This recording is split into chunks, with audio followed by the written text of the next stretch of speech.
सभी को नमस्कार। पाठ 2 सामाजिक अध्ययन और विषय अर्थव्यवस्था के क्षेत्र। अर्थव्यवस्था के क्षेत्रों को जानने से पहले ये जानना जरूरी है कि आर्थिक क्रिया या गतिविधियां क्या है। हम आम जीवन में बहुत से ऐसे लोगों को देखते हैं जो किसी न किसी काम में लगे हुए हैं, जैसे कुम्हार द्वारा घड़े बनाना या कोई वस्तु का उत्पादन करना, अध्यापक की सेवा। ये सभी किसी न किसी काम में लगे हुए हैं और धन कमा रहे हैं।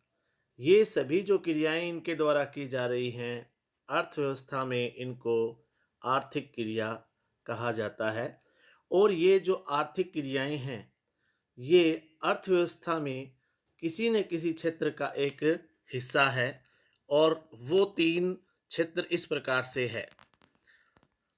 सबसे पहला प्राथमिक क्षेत्र, द्वितीयक और उसके बाद तृतीयक क्षेत्र। इन 3 क्षेत्र में जो है प्रत्येक आर्थिक क्रियाओं को बांटा जाता है। प्राथमिक क्षेत्र उत्पादन के प्राकृतिक साधनों का प्रयोग करते हुए उत्पादन करना। उत्पादन जो है वो प्राकृतिक साधनों का प्रयोग करते हुए जब किया जाता है तो वह प्राथमिक क्षेत्र कहलाता है। उदाहरण के लिए कृषि, यहाँ पर एक किसान के द्वारा खेत में काम किया जा रहा है, या मत्स्यन, मछली पकड़ना।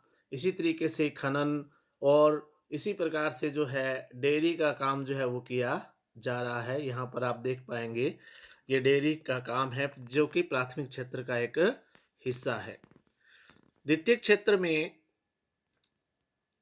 हमारे वो सभी उत्पाद आते हैं जिनसे प्राकृतिक उत्पादों का प्रयोग करते हुए हम अन्य उत्पाद जो है वो तैयार करते हैं।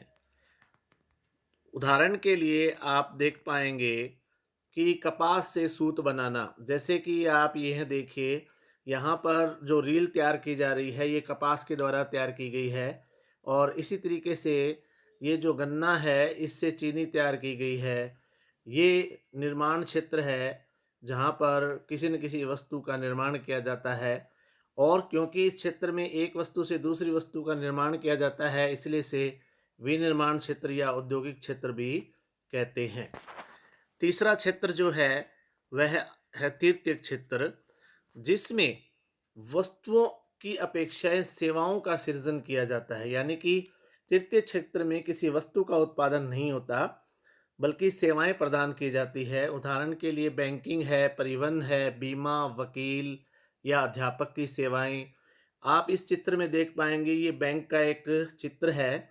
यहाँ पर जब भी हम जाते हैं, हमारे रुपयों को जमा किया जाता है या हमें किसी दूसरे को भेजने होते हैं तो हम इस इंस्टीट्यूशन की सहायता लेते हैं।